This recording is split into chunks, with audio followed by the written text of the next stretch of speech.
I have a dream that one day on the red hills of Georgia, the sons of former slaves. My name is Jennifer Njuguna, and I'm the CEO of Zahra Karim Limited. But the story did not start there.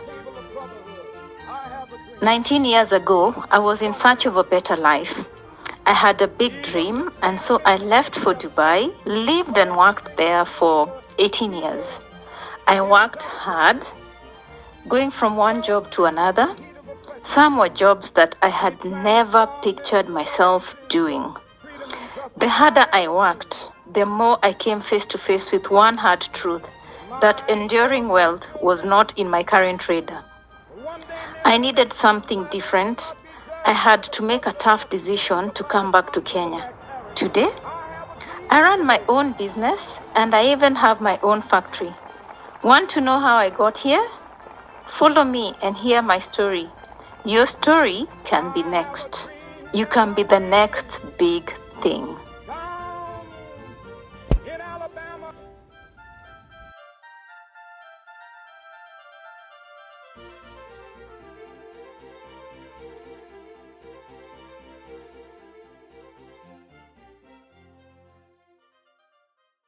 Hello, everybody. Good evening.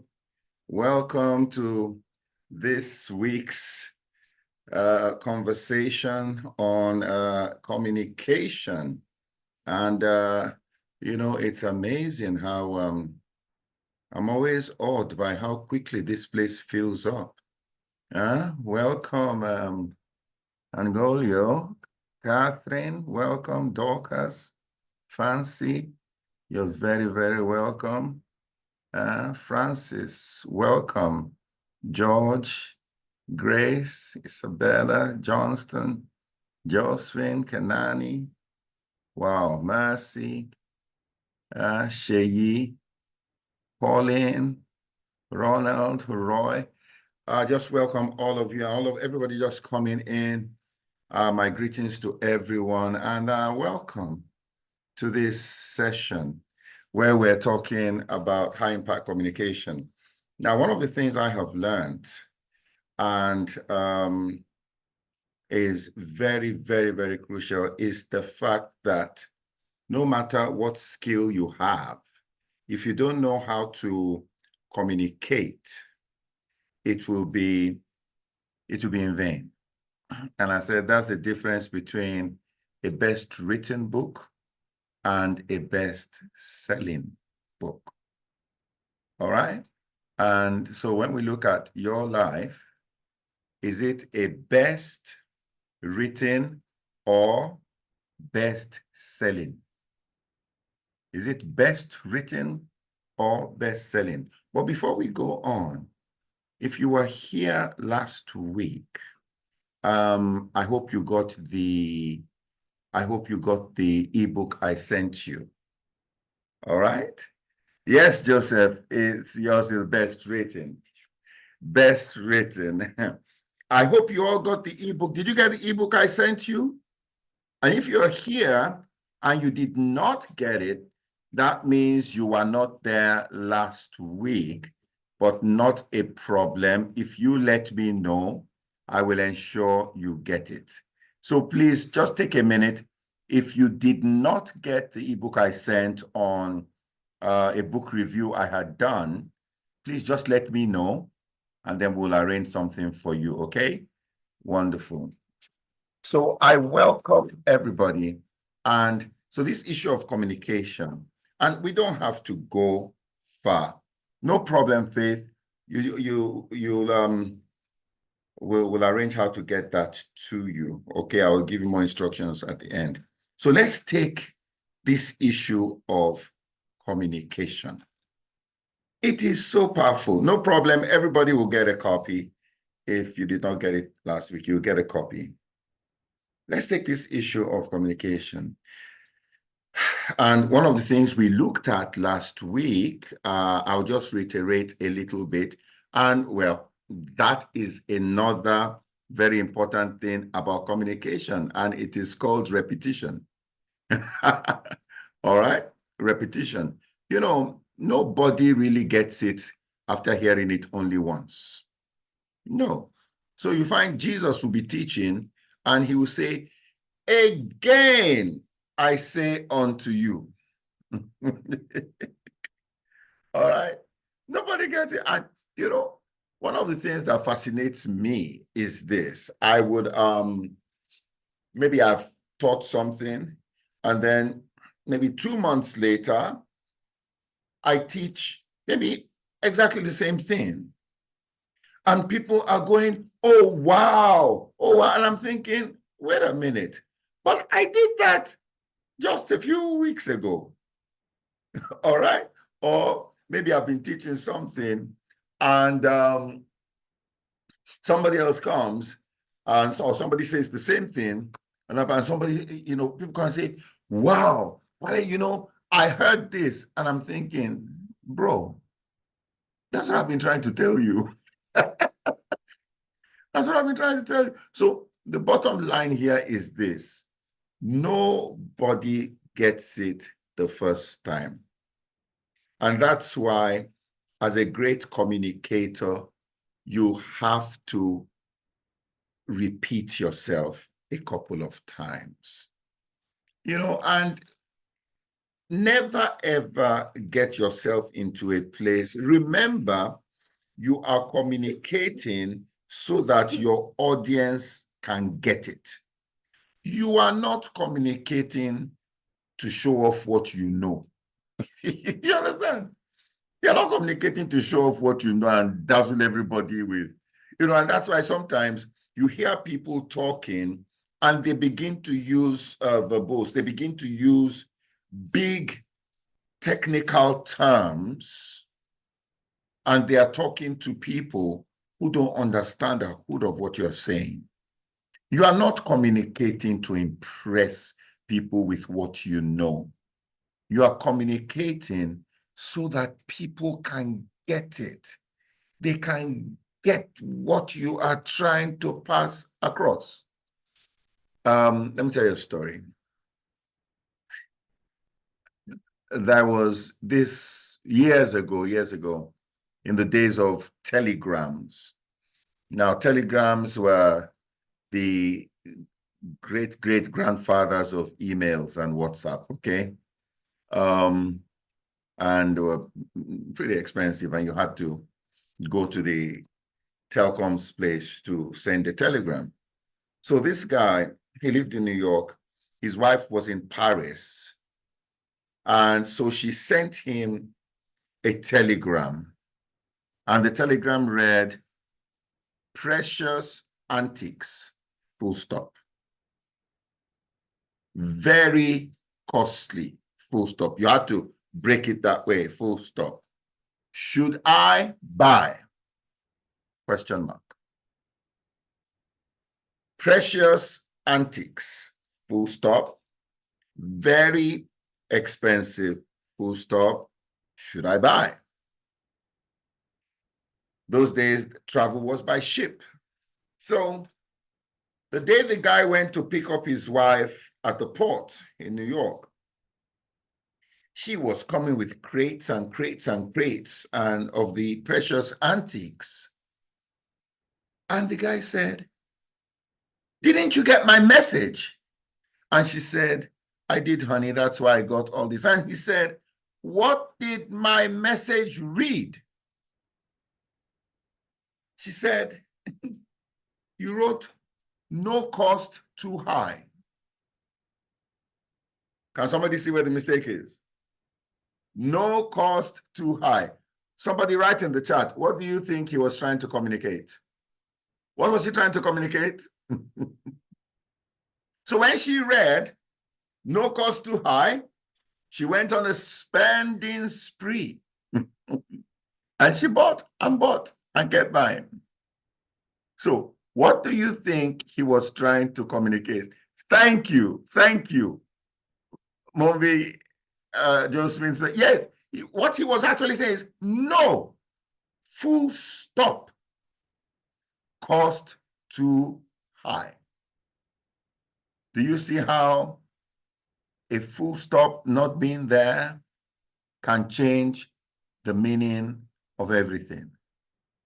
That's the price of a full stop or the price of a punctuation mark. All right? Yeah, it was expensive, man. Are you hearing me today? So repetition will help your case. You can, when we talk of repetition, you can try to bring it from different angles. And let me tell you another thing, that as you are communicating, oh, if you get this one, you are going to be a star.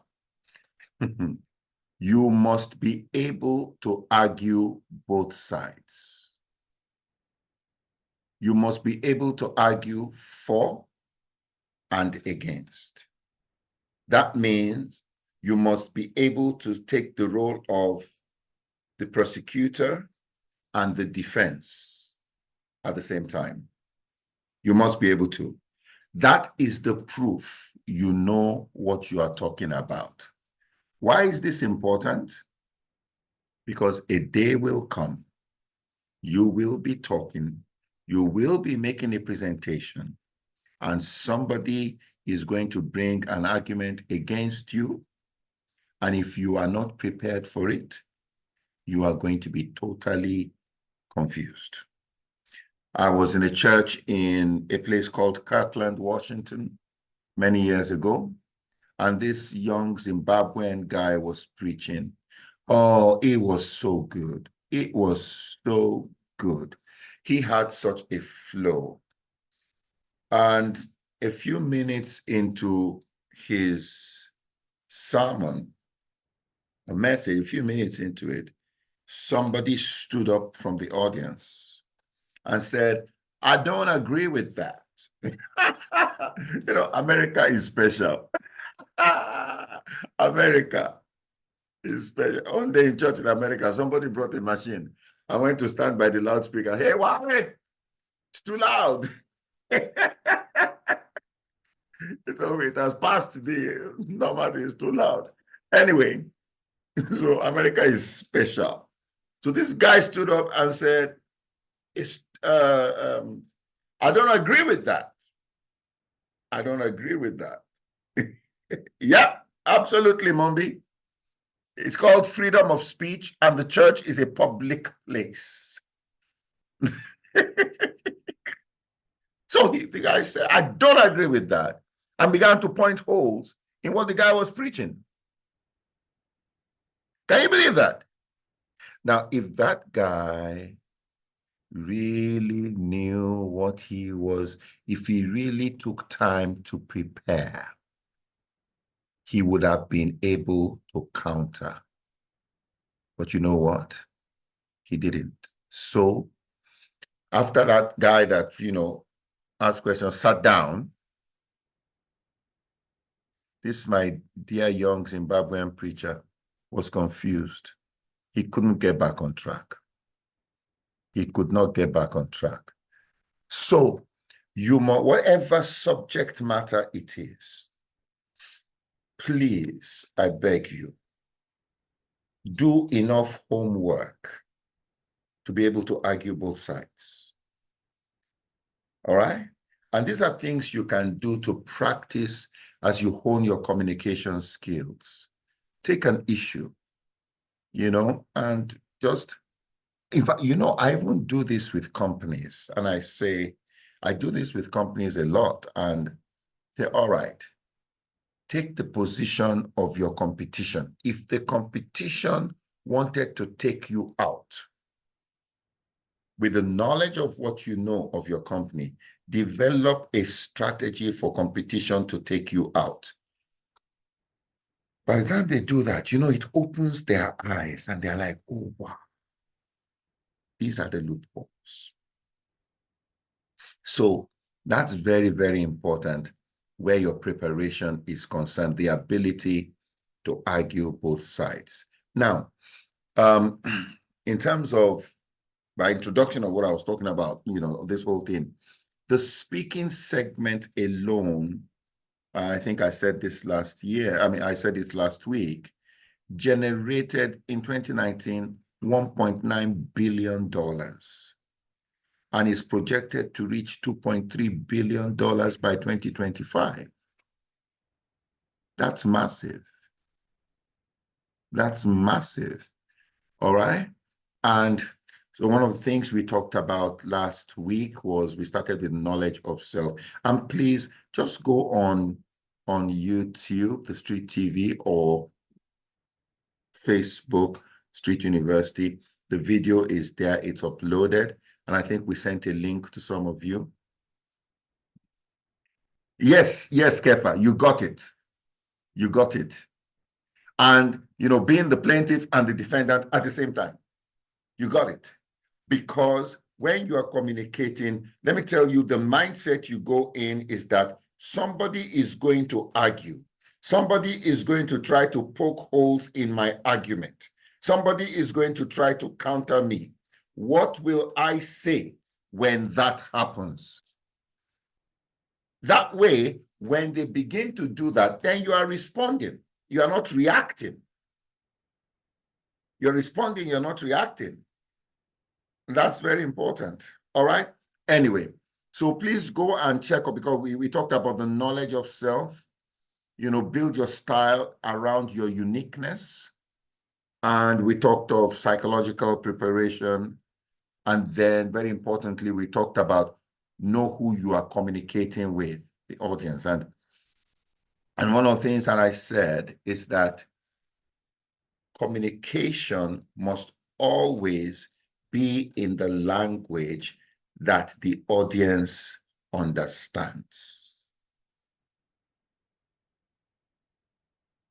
I'm a very fluent Yoruba speaker.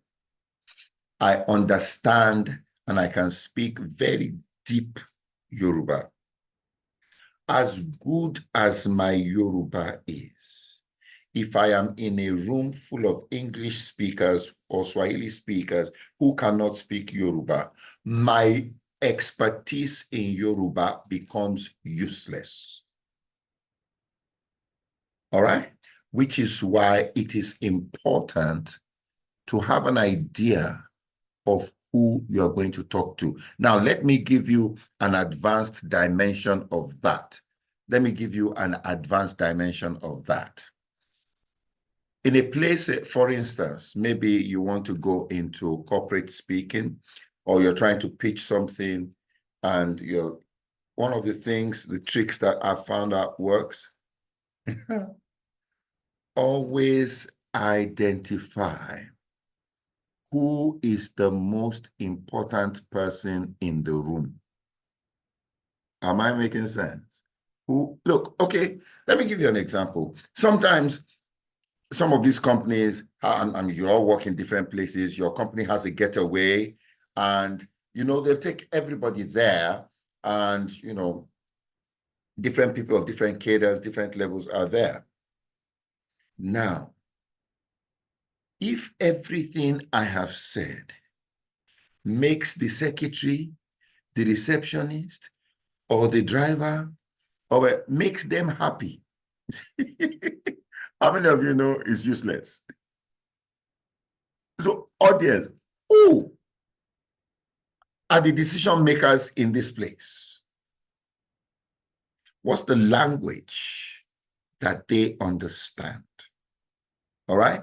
And that's very important. One of the things we looked at in the book I sent you, we looked at the different personalities. This book, which I think is a classic, and I did a review on it, Surrounded by Idiots. I did a review on that you have the different, he color-coded them. He called some the red personalities. They're the vibrant, they're get it done, bottom line. I don't want stories, let's just get the work done. When you're making a presentation to a red personality, don't tell stories. Just go to the point. Then they will ask you whatever things they now want to ask you. The yellow personality is the vibrant, consensus builder, is that guy that just he's the guy that he's optimistic. He wants to see the positive side of life. And their enthusiasm is contagious. They're creative. They're imaginative. They're always coming up with new ideas and solutions. They can be very impulsive and spontaneous, very social. They're charming, energetic. Okay? Now, let's look at those two, red and yellow. How do you get on with a red? Like we said, just go straight to the point. Very important. How do you get on with a yellow? Try to match their enthusiasm. They are social. They love to talk. So listen and listen. If you are dealing with a yellow, listen and let them know you are listening.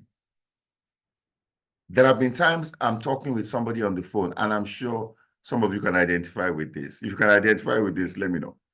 I'm talking with someone on the phone, or someone is talking with me on the phone, yeah? And it is important for them to hear me go, okay, wow. They need that. Or even if we're just conversing, they need me to be nodding my head. Because a yellow needs, sorry? Yeah, a yellow needs to know you are listening.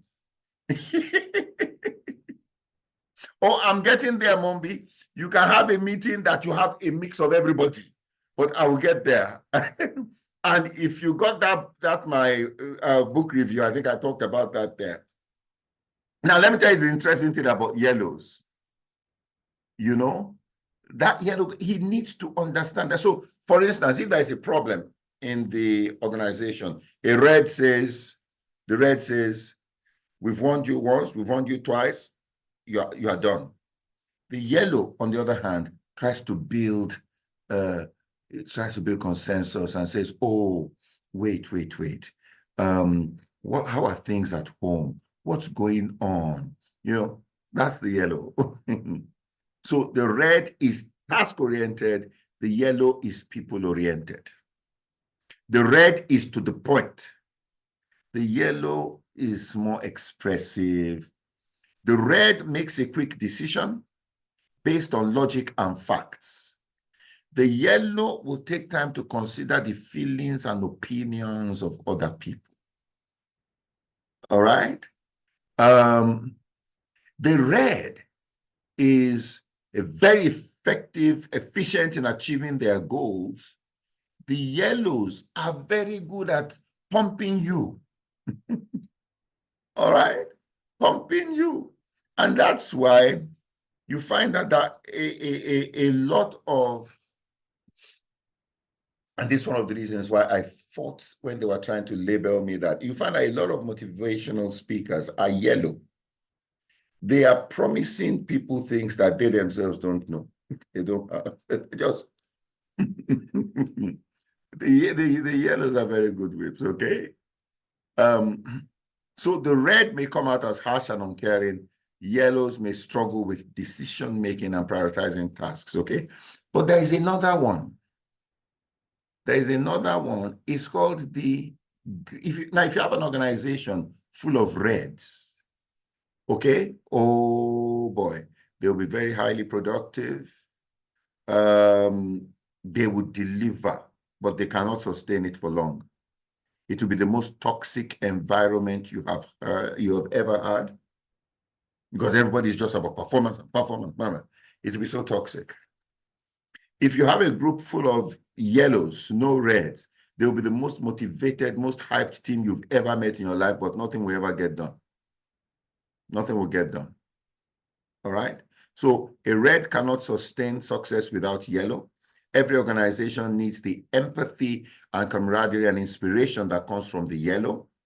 If you have a team that has only red power flowing, people will hit their targets, but afterwards lethargy will set in and they will get fatigued and it will be terrible. So if you are communicating maybe with your boss or with somebody and you know the person is a red and you need a buy-in from them, then what do? You are, if it's a red, you are going straight to the point. Then let them ask the questions they feel are important. If it's a yellow, appeal to the humanity. All right? And show how this decision is good for people, for humanity. You will get their buy-in in that. And so how does it apply? One thing I've done is that, and the more we talk about this, the more I've discovered people begin to view others in light of their colors. You say, that is a red. Now let me tell you another one. The green. The green personality is a listener, very empathetic. The green is very analytical. It takes a while to convince a green about something. The green will look like they are not listening, but they are listening to even the things you have not said. Greens don't like conflict. The greens, they will have challenges in asserting themselves. And oh my God, the green is a servant. The green will do anything for everybody except themselves. How many of you can identify some greens? My dad was a green. My dad was a green. He was that person. my dad, oh, he was an amazing gentleman. He served till his very last breath. He was a medical doctor. And, on Christmas, there was no holiday. And I can't tell you he was a pediatrician. I can't tell you the number of times people will knock on our door in the middle of the night, because they've brought a child that's convulsing or a child that, and my father will set up IV drip right there in the house. Christmas, Easter, my dad was always in the hospital. In fact, I got to a stage one day, my mom said she had enough. So my mom just took, she cooked so much food. And on Christmas Day, we went to have Christmas in the hospital and we're feeding patients. My wife is a green, full-blown green. So I am that guy that I get excited. Boom. Yes, and Faith, nobody is 100% one color, okay? And that's why it's very important to be able to interact and communicate with the different. My wife is green. And so if my wife wants to tell you about what happened today, if my wife and I, let me give you an example. If my wife and I watch a movie and we want to tell you what happened, I will tell you that, like, we watched the movie not without my daughter. Is that the title of the movie? No. I will tell you this woman was married to an American and to an Iranian who lived in America, and the guy tricked her. They went to Iran and he said he was not going back, and the woman had to find a way to break out of the house and escape from Iran, and she got back to America. That's me.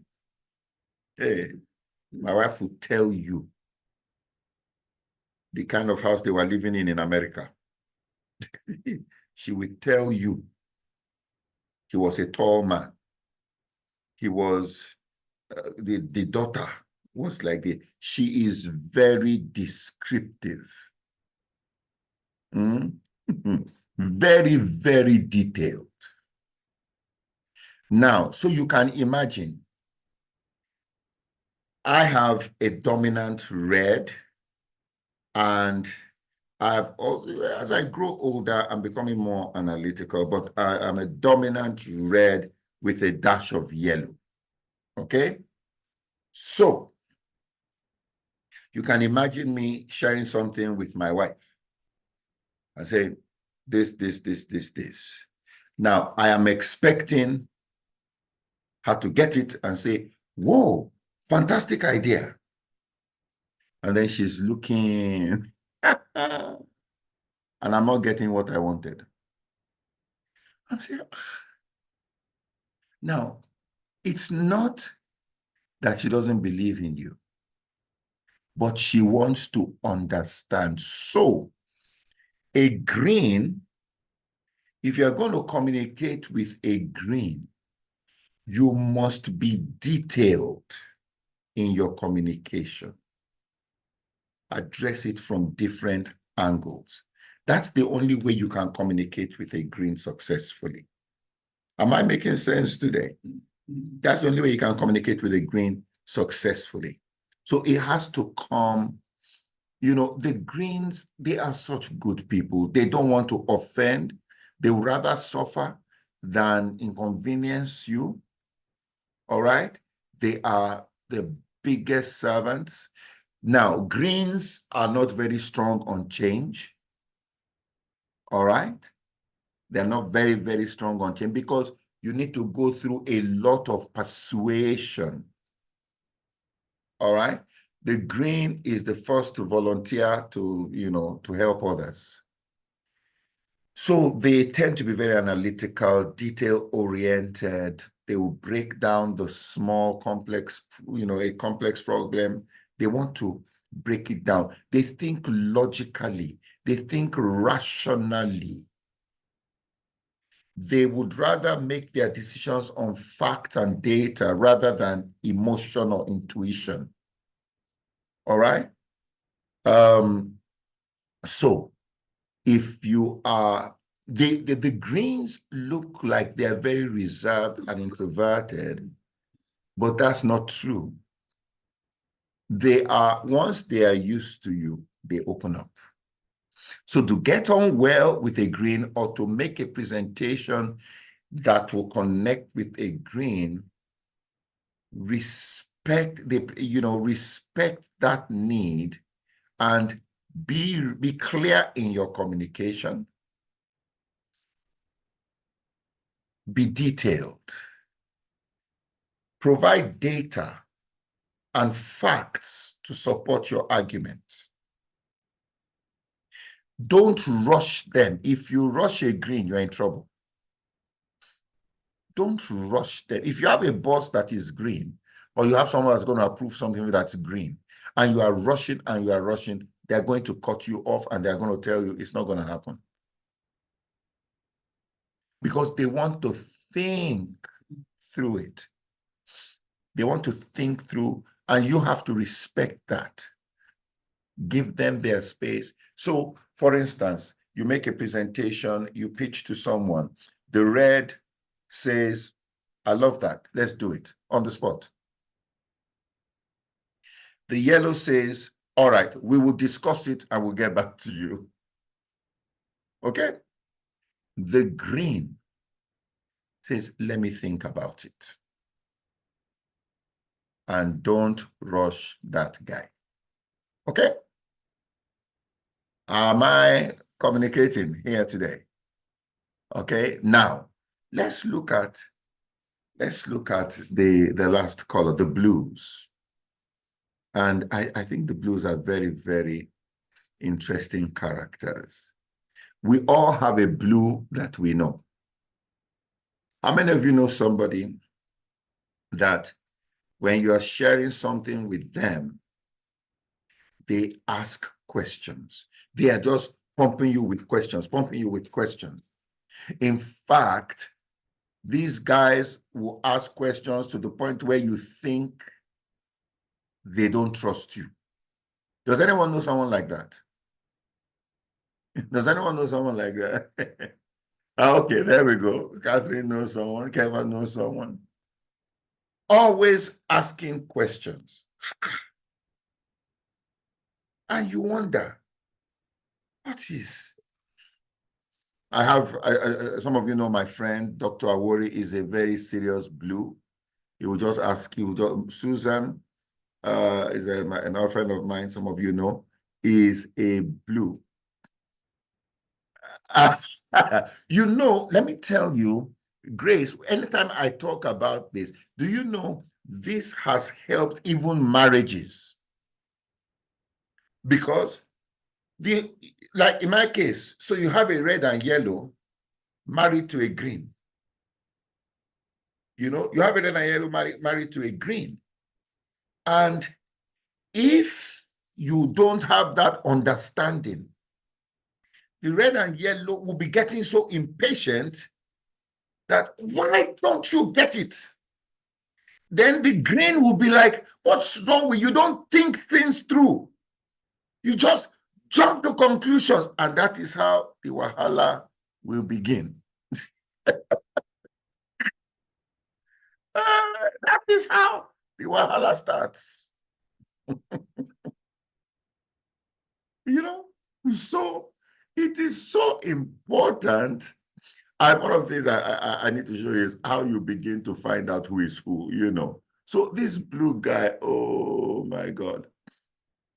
Let me give you, the blue is a guy that he believes in systems. All right. Blues are very good risk analysts. You know those people that approve loans and that evaluate risk? So now you understand your husband is a blue. Those people that evaluate loans, loan applications, and all that, the blues do very well. They do. And if you read that thing I sent you, I've actually told you professions, you know, that colors that do very well in different professions. Because the blue will ask questions that will annoy you. And you wonder, But that's how they are wired up. So let me give you an example. Maybe you get to the parking lot of the office and there's an oil spill. All right? Now, and this was an example I saw in this book, which was very, very good. The answer may be the gasket of that vehicle is leaking. That's why there's an oil spill. Now, the red will say, fix it. The yellow will say, let's get a team together to fix that. Okay? The green want to have a brainstorming session. Let me think it through. Come up with a solution for it. Now, the blue, the blue will ask, why is it leaking? It's poor quality. Okay. Why do we have poor quality gaskets in our factory? Purchasing department was trying to save money. So we bought cheap gaskets instead of tight-sealed gaskets. Who asked us to save money and compromise on quality? Then it goes on. What was the procurement? How did you arrive at where you are going to get this from? By the time the blue is finished, man, you are reviewing your purchasing strategies. You are probably changing your supplier. You are doing, because of an oil spill. Every other person will say, look, just wipe the oil spill. And are you hearing me today? Don't get offended when you are dealing with a blue. You just know that, I know your type. You know how Kamala Harris said, I know Trump's type. So you just say to yourself, I know your type, you blue. I know your type, you yellow. I know your type. Is somebody hearing me today? You know, I'm telling you, this will help you. This will help you so much when it comes to communicating. All right?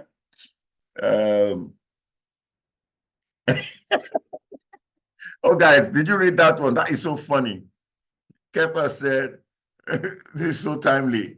Insurance underwriters are blue. Yes. Now I understand, my brother. You have to explain why water is going anti-clockwise in the sink. Yeah, Mumbi, don't get angry. Blues are just being blues, man. And so what you do is, and because you know this, you know, if you're going to be interacting with some of these people, you can just throw some trick statements out there. You get it? You can throw some trick statements or trick scenarios, just throw them out there and you listen. You listen. This would even help you in recruitment. All those old recruitment thing, let me see your CV, blah, blah, blah, blah, blah, blah. Those things are outdated. People have learned how to beat that system. But you know, we realize that, okay, we have a powerful red here. We need a yellow to balance out this red guy. Then, if this red and yellow are friends and they are working, they will just be going, no break. They'll just be, we need somebody to help them to think things through deeper. So let's put a green in the mix. So now what do we do? After the green, we'll say, okay, you know what? We need someone who will help them create the system, ask the right questions to build the right systems. All right? This is very important, and it will help greatly, you know, when you're dealing with people on different levels. So, like I said, Taiwo, my wife, I mean, she's a green. And we've been happy for 32 years. And especially now that you can imagine now, it's just two of us. Our children have all left home. You can imagine if we had not cracked our communication code. Imagine if we had not cracked our communication code. There'll be fireworks. And you know, a lot of marriages run into turbulence once the children have left home. Because you now have these two people who their whole communication was built around the children, school fees, this is for the children. So they were hiding behind the children. Now that the children are no more there, nowhere to hide. Okay?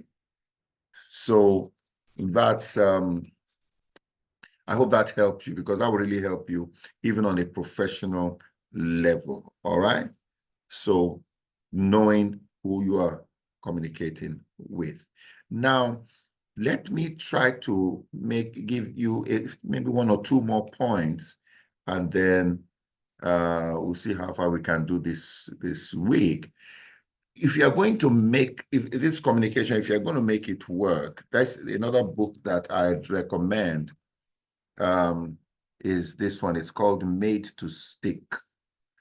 Made to Stick. I think Taiwo, we put up the titles last week, all right, and the authors. But I can send you that list.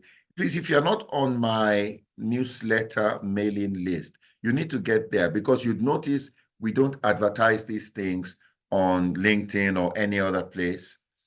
All right, we don't do that. We just keep it with the newsletter. So you need to subscribe to that if you're not there. One of the things you need to do if you are communicating, and I've alluded to this, but let me drive it home, make it simple. Are you hearing me today? Keep it simple. Don't say too many things. Okay? Don't say too many things. Now, before I dive into this, you may ask the question, if I'm speaking in a place, maybe, and like I have had to address maybe a board or an executive committee, okay? Now, what do you have there? You have the red, you have the yellow, you have the green, you have the blue.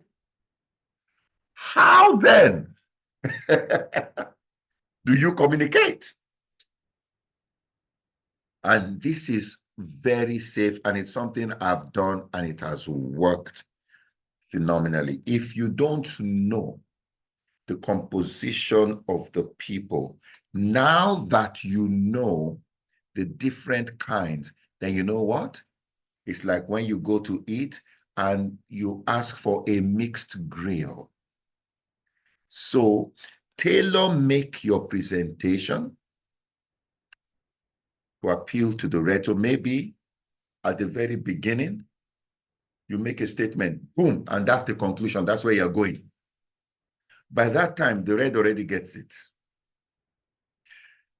Then you address it, and maybe we can have a session where we actually have practicals and we can do case studies of this.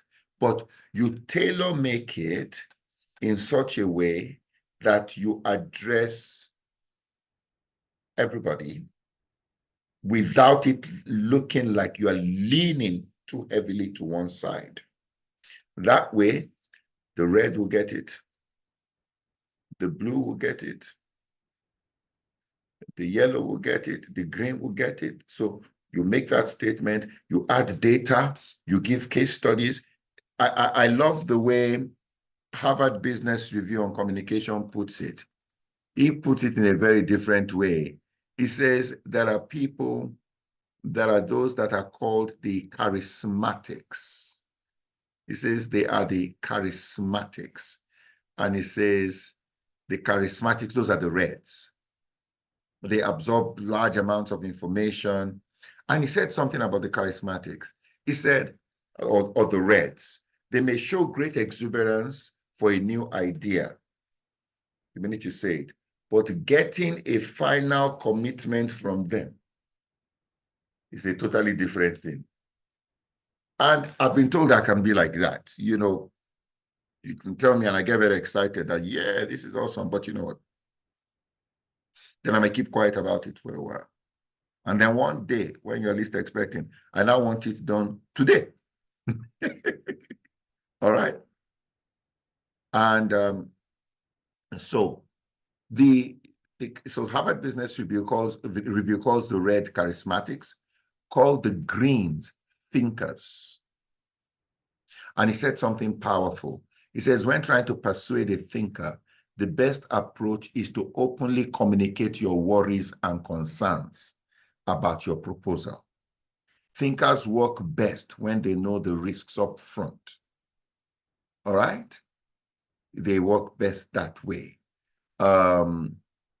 So when you are speaking to them, you want to appeal to someone, you know, show that, you know, the risk in this thing is like this, blah, blah, blah. Then the skeptics, the Harvard Business calls the blue skeptics. All right? He calls them skeptics, and he says, if you're appealing to them, all right, it's very, very important. You must present it in a way that they identify, or you're able to give them examples of data, and you give the data from reputable places. Okay? You give it from reputable places that they will trust. You also, the blues, you need to remember they're going to ask questions. So you are making your presentation, you try, and that's why you must argue for and against. You are making your presentation to answer some of the questions that you believe a blue will be thinking of. All right? Then you now have the greens, and Harvard Business Review calls them followers. All right. No, sorry. Yeah, that was the followers. Okay. They make decisions. These are also, they make decisions based on how they have made similar decisions in the past. Precedent. Okay. So anyway, don't let me waste time on that. You have all that. It's in that thing that I've sent to you. And like I said, those who don't have it, we will send to you. All right? So I said, keep it simple. I beg. You are not trying to impress. Keep it very simple. You must know what the core is. I've seen people, how many of you have experienced this? Somebody wants to sell you something, and within a minute or two, you have decided you are going to buy. Then they continue talking, and they talk you into not buying from them again. How many people have seen that before? Let me tell you, when the point has been made, don't overstretch it. You know, the people that are at greatest risk of overstretching are the greens. Because green really, really, really, really wants you to get it. And the green, make it very simple. All right. Let me read something to you. Let me read something to you here. But I hope you are getting this. I hope you are getting this. And when you look at some of the greatest teachers on earth, they were very simple people. And this guy says, if we are to succeed, the first step, be simple. All right? Be simple. Find the core of the idea. Simon, there are a couple of tests, but you know, in the spirit of keeping it simple, if you don't know what you are, just based on what we have said, you get something. It's a fun thing you can even do with friends. It's a fun thing you can do with friends. I mean, there are tests we can run, you know, by sending you a couple of questions, a questionnaire on how to determine who you are. Let me write that. If I'm in a good mood, I might send you guys the test.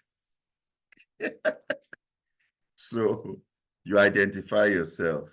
Just let me write that down. Test for DISC. It's called the DISC personality test, okay? You are speaking in faith. Ronald, you are saying thank you. I've not yet said I will do it. I said if I'm in a good mood.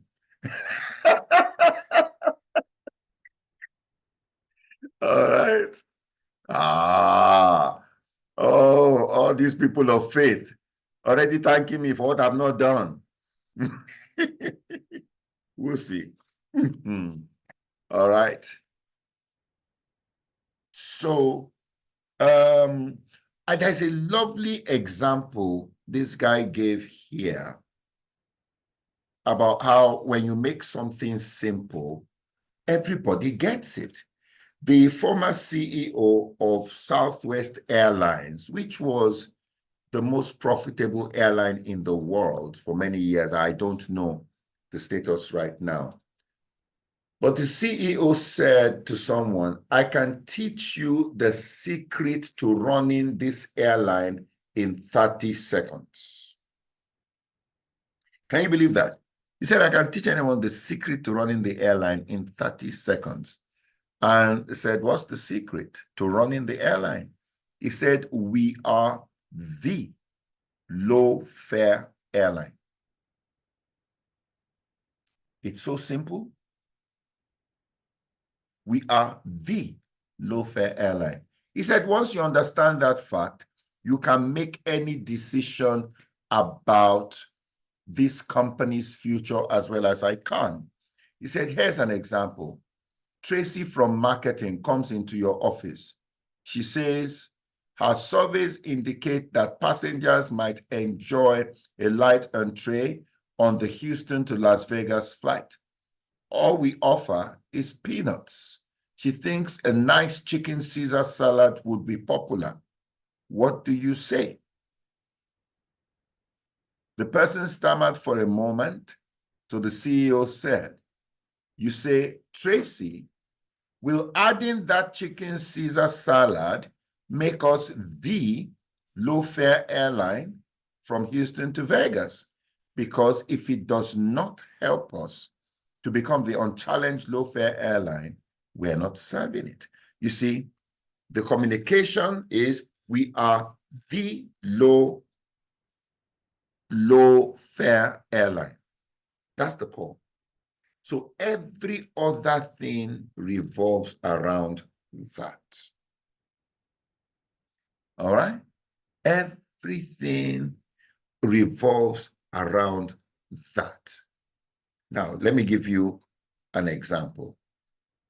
In Kenya, you walk into, let me talk of a company I know because I've worked for them as a columnist, and I've worked with them as a consultant, Nation Media Group, the media of Africa for Africa. It is so simple. If your communication is too complex, nobody will get you. Let me tell you something, and this will help you when you are introducing yourself to people. I have discovered if you ask somebody, what do you do? And he says, oh, I'm a motivational speaker, I'm a carpenter, and he tells you all sorts of things. I always say that person is not an expert in any of those things. He's not. No. If you cannot define yourself in the simplest of terms, you have not yet discovered yourself. Are you hearing me today? You are still in experimental mode. So when you have discovered yourself, it's very clear. Anybody who wants to talk to Wale now, Wale is an author and is a leadership consultant. That's it. I transform companies. He's a leader, he's an author, I consult. I'm a leadership guy. Now, what has that done? So when organizations want someone to meet with their board, last week there was an organization that said they have 9 new board members and senior guys. They want me to come and do an induction for them, take them through. Guys call me for senior because they know that's my brand and that's part of your personal brand. But if you have so many things written about yourself, you confuse people. So keep it simple. Even when you're communicating about yourself, keep it simple. Keep it very, very, very simple. There is power in simplicity. Okay? There's power in simplicity.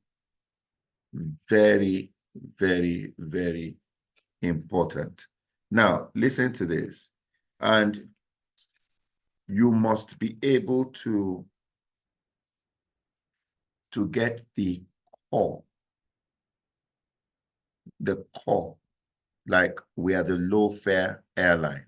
So when you are going to speak somewhere, or you're going to do a presentation, always ask yourself, and people that want us to come and work with them, we always ask everyone that, and some of you, maybe you've invited me to your companies before, you will know we send you a form.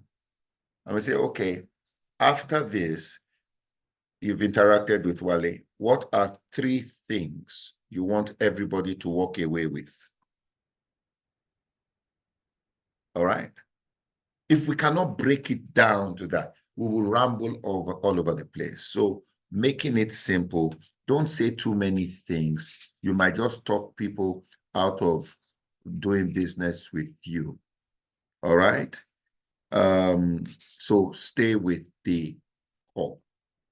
very, very important. And, you know, understanding the core, there's a story. Gosh, time goes too fast when we're here. There's a story about a newspaper in a particular place. Their message, their communication was local focus. It was a local newspaper for a particular town. But do you know what? I think the town had, let me give you the data. Just wait. Yes, it was a town of 14,000 people. All right? 14,000 people. And they were selling more than 14,000 papers every day. All right? You know why? Because of their communication, local focus. So they were not, it was an American town, they were not bothered about what the president was doing in Washington, D.C. They were not bothered about what Netanyahu was doing in here. No, they were talking about the people that you can see every day. That Sam, who has a grocery store, this is what he has done. That local focus. Do you know what? Everybody is excited to see their names in the newspaper. When they buy the paper, that's the first place they are looking for their names. So people were buying 2 and 3 copies for their own household so they could keep and show people that, hey, I was in the newspaper on so-so. Taiwo, please give me that thing, that newspaper thing. I was in the newspaper on so-so and so. Local focus. You know, look at this. I have this poster, I have this on my table in the office here, the Standard. All right? Why is it put there? Everybody loves to see themselves. Thank you, Taiwo. Are you hearing me? That is how that newspaper won, by keeping it simple, local focus. So, local focus, we are not going to talk about the president in Washington, D.C. We are not talking about Netanyahu. We are not talking about And we are even cutting down cost because our reporters are the people themselves telling us their own stories. So we don't have to hire so many reporters. Keeping it simple. Is somebody hearing this today? You know, keeping it simple. And in the spirit of keeping it simple, I think I'm going to stop there.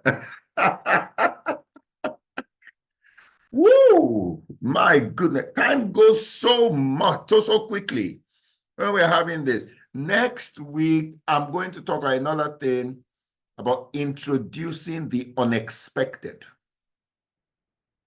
Introducing the unexpected is one powerful communication tool that I will share with you next week. Then we'll also look at making it concrete and credible. Everybody get it? Did everybody get it today?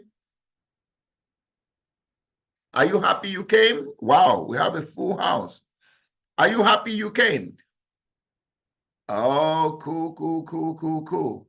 All right, just before we go, wow, thank you guys. Wow. Just before we go, you know how we like to do this. So just write in one sentence, keeping it simple. One sentence, your takeout. Your takeout as an individual. Everybody just write one sentence and you put your takeout from today's session. Let me just hear that, have that. Simon said, my takeout, keep it simple. Focus on the most important person in the room. I like that. I'm agreeing. I should try to summarize. Okay. All right. Keep it simple. Know your audience and keep it simple. Consider the red, greens, and the blues. Keep it simple. Argue both sides. Okay. Keep in mind the different, absolutely. Keep it simple. Learn how to accommodate different personalities. Yes, keep it simple. If you cannot describe yourself in the simplest terms, there's a problem. And I think that's an exercise you might want to do. Describe yourself. You know, when you write your LinkedIn profile, what do you write? Repetition, very important. Know your audience. Keep it simple. You know? Yeah. Awesome. Well, all right, guys. This has been real. It's been exciting. I will, of course, this will be put up on...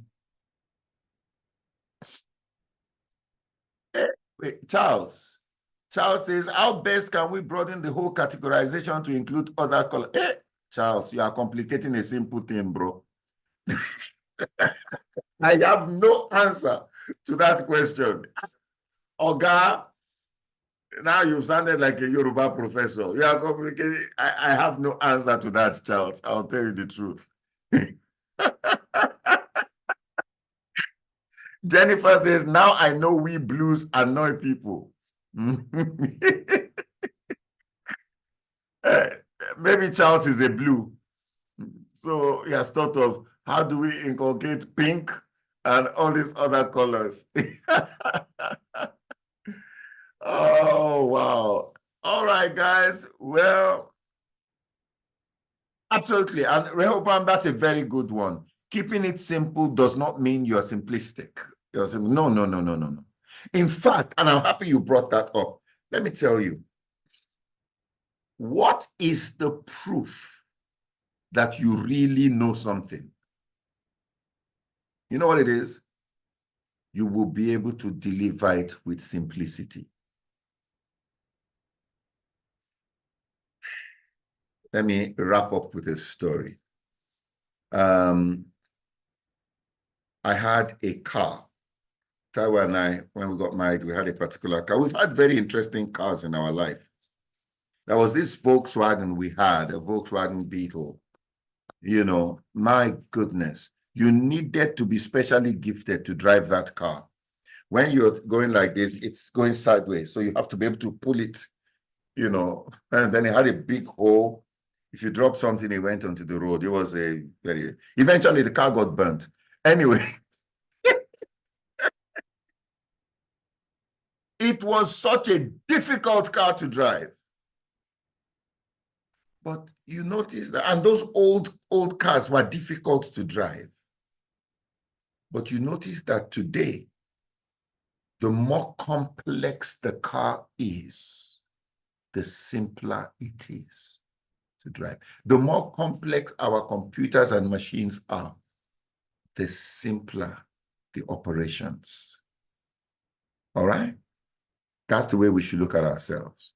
That we grow complexity on the inside, we learn complex things, but we are able to deliver in a very simple manner.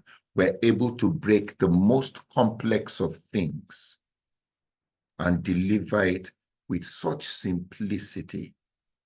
That is, those days, just when there were no digital cameras, so we could not take a picture of our VW and any other. I don't know if any picture exists of that car.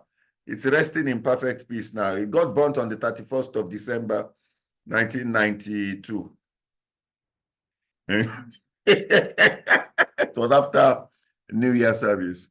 I think that was God's way of saying, dude, this new year, all things are passed away. So,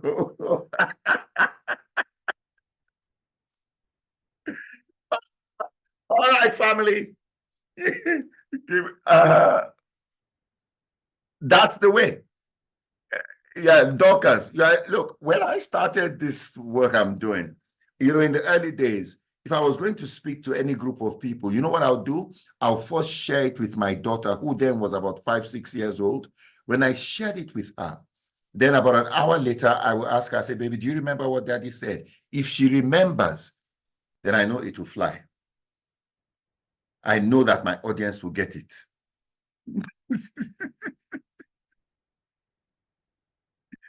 Oh my goodness. Okay. We build again. We build, we build again. All right. Oh, let me please next week. Remind me to share the story of you are laughing at the Volkswagen. Remind me to share the story of our Volvo. Don't forget to abeg. Next week, remind me to share the story of our Volvo. Then you will understand why you need to keep it simple. So I'll see you guys next week. This will be online. We'll send you the link once it's put online so you can watch. And please share with people, bring more people on board. Let's learn together. Let's grow together. So indeed, we can impact our society together. God bless you and keep winning. Bye. And please, we have programs. I have the one-on-one program called Reimagine Yourself. If you want to do a one-on-one with me, all right, send an email to inquire about that. We'll give you information. And then we have the Street University classes, okay, where you can register for different courses. So God bless you. Thank you so much. I hope you had as much fun as I had. All right. Thank you. Bye.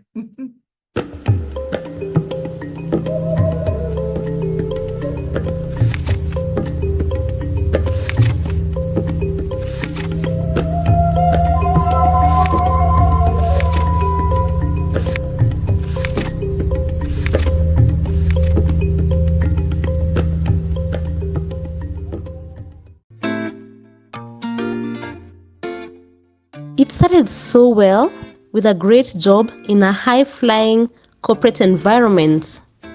Trust me, it was prestigious. But then, I began to feel like something was missing. In spite of all that was happening around me, there was a disconnect in my life. My time, energy, and life seemed to be slipping away as my work did not resonate with my heart. I wanted something more. Then I decided to take a leap of faith and venture into the uncharted waters of climate-smart agribusiness. We started with manufacturing, installing and maintaining beautiful urban gardens. We can turn anywhere into a garden. Today, we run a thriving business and are called upon to teach others how it's done.